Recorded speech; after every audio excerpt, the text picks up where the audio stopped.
I, 41 male, have a teen daughter Kat with my soon-to-be ex, 42 female. The split has been decided on for 6 months now and we're trying to keep it as amicable as possible. I don't want to go into the reasons for the split, it's beside the point. My ex will be the one moving out of the house since the house was mine before we married and we had a prenup, but I'm helping her get things squared away to buy her own place, so we'll be living together for a while longer, separate bedrooms. We tried to make the news as easy on Kat as possible and break it over a few conversations across a month, so it didn't feel so sudden and she would have time to process things in pieces. She was upset, but she seemed to be doing okay. She's a good kid and I made it clear to her that my #1 priority is her and making sure both of us get through this and have a good life. I still don't have a clear picture of what happened, but I came home from work one day to find Kat locked in a room and my ex fuming. She said they argued about the divorce and Kat was disrespectful. They've had the usual teen daughter-mom problems for a while, so I thought this was similar. Kat wouldn't talk to me, but she unlocked the door so I could make sure she was okay, and I gave my ex some money to get dinner for herself so Kat would come down and eat. Since the fight, she hasn't talked to anyone, not even to her friends. Her teacher says that she'll participate in class, but she doesn't talk beyond that. I'd already started during therapy, but she won't talk to the therapist anymore. The most I've gotten out of her was a nod when I asked if she would let me know if she needed help or felt like hurting herself, even if it was just a text or a note. My ex was losing her crap about it and insisted we take her electronics away. I resisted, but we're more than a month into this now and I'm coming up with nothing, so we took her phone and put her on supervised computer time for a week. I told her I wanted her to have some uninterrupted time to think so she could let me know what she needed. Nothing. Didn't faze her at all. Anytime my ex is in the house, she won't leave her room. She does her usual routine, but she just seems to mentally check out otherwise. My ex wants to ramp up the pressure and take other things away, and this is where I might be the idiot. I told her that I won't punish Kat for this anymore. I was giving her phone back, and if she cared about her daughter, she needed to mom up and go make whatever happened right. This isn't just willful kid stuff. She called me an idiot for implying she doesn't care about Kat and always taking her side and coddling her. My in-laws called to roast me for undermining my ex as a parent and letting my daughter be a brat. Am I the idiot? Not the idiot. Something major happened and neither party will tell you exactly what went down. This is pure speculation, but I think your soon-to-be ex somehow blamed the divorce on your daughter. What does the therapist recommend at this point? It's been a month and she won't speak. She might need a different therapist for this. Her therapist wants to try one more thing before we look at some more options. My daughter won't write in her therapy journal, so she's supposed to be keeping an art journal instead. I think she's using it, but I don't know. Part of me wonders if the daughter was recording on her devices, which is why the mom was so insistent on taking away her electronics as a form of punishment. Possibly something harmful or could potentially void a prenup. A teenager goes mute, even in an environment away from her parents, school and private therapy sessions, is raising all kinds of alarms with me. OP, you may need to try to keep your ex away from your kid for an extended period, so she may feel comfortable with sharing what's going on. I agree with you that it's terrifying. OP mentioned Kat had a therapy journal that she stopped writing in, presumably around the time this fight happened. I'm wondering if soon-to-be ex read the journal and used the information in there against the daughter, and now the daughter's only defense is not to talk. If she doesn't talk, nothing she says can be used against her. Oh, I missed the journal part, but yeah, I'll bet that Mom got her hands on it and didn't like what she saw. OP, have you tried taking her to a quiet park, locking all devices in the vehicle and walking and sitting far away? Then tell your daughter how much you love her, how you're really concerned for her, and that you hope she knows you're safe and can tell you anything. Then wait a while and see if she'll open up, knowing there's absolutely no way her mom could overhear. Something happened to make your daughter make her shut down like this. You are not the idiot, but move quickly so the damage isn't permanent. My husband Dan grew up in a single-parent household. His dad died when he was young. His older brother Martin was definitely parentified and became the man of the house. Together, Dan and I have 3 children. Sydney, tween female, Gabe, tween male, and Charlotte, toddler female. Unfortunately, Dan passed away 3 months ago. It's been a terrible struggle trying to balance my grief and my children on top of the rest of the responsibilities. I have a great support system, so I've been conscious of ensuring my babies still have a childhood. I always said I wouldn't do what my mother-in-law did. Recently I was having a tough time. Charlotte was sick, Sydney was in about a million activities, and the household was piling up. Martin's wife, Rachel, offered to come by and help me out. She generously cleaned the house and looked after Charlotte while I ran Sydney to her activities. When I returned home, I found Martin and Gabe in the kitchen. Martin told him that it shouldn't have gotten to this stressful point and he should have been helping me more. He told him that he was the man of the house and it was up to him to step up. I cut in and told Gabe to not listen to his uncle, that he's a little boy and it's not his job to take over for his father. His job is to play, go to school and just be a kid. So I sent him to play. I tore into Martin. I asked him how dare he say that to my son. I said he may have been parentified, but he will not do the same to my son. I said he'd never see my kids again if he pulled crap like that. Martin told me I was being ungrateful, he was only trying to help. He said more than anything he was defending his wife as it's not her job to help me. I reminded him I never asked Rachel for help, she offered. Martin said she wouldn't have if I wasn't complaining about how hard my life is. Since then, Dan's family has been telling me what a witch I am. They say this is all Martin knows and I was way too harsh on him, especially threatening to cut him off. They told me I needed to get my crap together.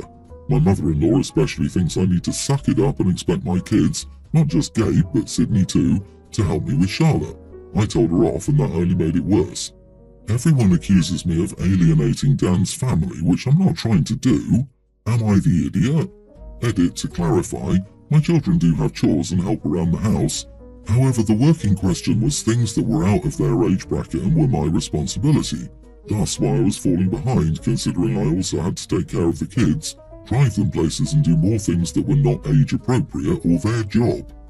Not the idiot. You take those healthy boundaries for your kids and you defend them with your life. But unfortunately your brother-in-law hasn't experienced it, and that's not his fault, but he's about to learn. We break trauma cycles, we don't perpetuate them. If OP's in-laws weren't so intent on forcing little kids to handle adult responsibilities, they'd realise they could help her as the adults in her and those kids' lives. I really don't understand how a grown-down man can see his brother's widow struggling and rather than go offer his adult help, turns to a child and says, "You're the one who should have prevented this." What the heck kind of logic is that? There are some things the kids could do to help, pick up their own toys and put dishes in the sink or away. Small things, run a vacuum cleaner, it teaches life skills. I get why you blew up at what he said. Kids don't need to be the man of the house. Add to that you're trying to juggle 3 kids, keep the home afloat and probably haven't gotten to grieve appropriately. My father-in-law always asks, will it change tomorrow? He means, will worrying about something and fixing it right away change your world tomorrow? OP, take a breath. You're doing fine considering the circumstances. It sounds like you have clean clothes on your kids, clean dishes to eat off of, clean bedrooms, and your house is reasonably picked up and clean. It sounds like you're worrying about housework that needs to be done every so often. Getting that housework done won't change tomorrow, but taking care of your needs, your grief, your children's needs and your children's grief, all will change tomorrow. Be concerned about that. My brother has 2 kids, ages young teen and tween, with his ex. They were high school sweethearts who had kids young, never married and split when the kids were still little. They mostly always shared custody of the kids, but for about 8 months in 2017 the kids were primarily with my brother because his ex was homeless. She got herself together again and she got married in 2020. Her husband has 3 or maybe 4 kids, and ever since she remarried, she's been asking my brother to include her stepkids in stuff he does with my niece and nephew, like when he took them to Disney or when he took them to the aquarium, etc. My brother has always told her no and ignored her attempts to get him more involved. The kids don't like their step-siblings very much or their mom's husband when they see him. It sounds like he's mostly absent, so they've never wanted them included in time with their dad. Lately, she's decided since my brother isn't giving in, she'd focus on me and ask me to do these things with the kids. My husband, kids, and I often do things with my brother and the kids. She knows this. She asked me in person a couple of times if I'd like to bring her stepkids along with us and watch out for them. I told her no. I told my brother. He told her to knock it off. Then a couple of weeks ago, my nephew came to me and said his mum wanted him and his sister to ask me to bring the stepkids along to a water park trip we have planned for May. He said they didn't want them to come, but his mom would be up his butt about it if he didn't ask. He said she wouldn't accept when they told her I wouldn't say yes, so I told him I would speak to his mom. So I called her up and she started as though I'd already said yes. I told her I was calling to say no and stop asking. She told me I should just give it a shot and that the kids are missing out and how great it would be for my niece and nephew. She said she'd have them ready and introduce us better before the weekend so the kids and I know each other. She said it would give the kids time to do stuff with their siblings. I told her that she needs to quit trying to pawn her stepkids off on my brother and me because she's been told no each time and it's getting closer to harassment and it's unfair to drag the kids in the middle. She told me she was looking out for her stepkids and I'm a nasty witch. My brother is so tired of her, but he can't do anything other than ignore her request. He's tried, but she doesn't want to listen. Am I the idiot? Not the idiot. So she expects others to do her parenting, give her a break from her parenting, and pay for strangers' kids. Just because she said so. But she had a good reason from her perspective, so others should put up with it. The level of egocentrism is off the charts. This woman clearly doesn't want children, so why did she have some? And why did she marry a man with kids? Be prepared for the ding-dong ditch my kids approach of leaving them on your doorstep and driving off. When that happens, let her know in no uncertain terms that you will call the cops for child abandonment.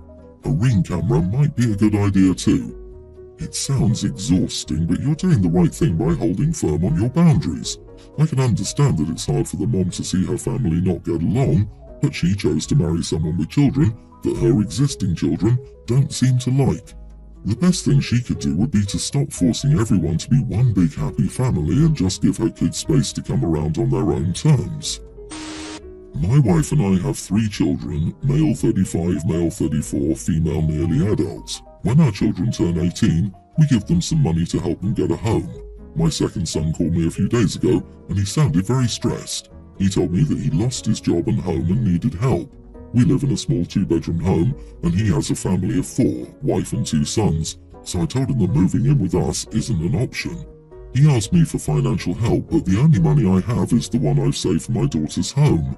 I told him that unfortunately I couldn't give him any money either because it belonged to my daughter, and he already received his money when he was 18. He asked me to give my daughter's money to him since he needs it more and they will become homeless otherwise, and said that my daughter is nearly an adult and she doesn't have to move out just yet. However, my daughter is not willing to give up her money, and I think it's her right to move out at 18 just like her brothers did. My son thinks my daughter and I are idiots for not helping him. Lost his job okay, but managing to lose his home? Sounds like your son has been making some poor choices for quite a while if things have managed to get to that state. It is your daughter's money and your son is an entitled brat. You're doing great to protect it. You are not the idiot. Yep, he's not a little kid asking for help. He's a nearly middle-aged man with a family who clearly has made some pretty bad life decisions. His insisting that his little sister not get the same benefits he got because he needs it more is the idiocy of the highest degree. The family can look at how to help, but not at the cost of his sister's money. Also, when someone wants money more than they want help, that always raises red flags for me. Whoa, let's slow down with 34 as nearly middle-aged. Otherwise, completely agree. A 34-year-old man demanding a teenager's money says a lot about who he is.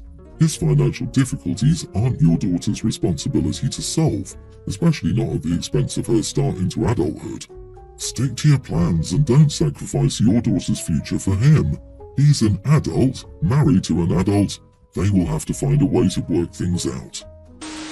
My stepmom hired a nanny to watch my younger siblings. My dad didn't love the idea, but he was okay with it.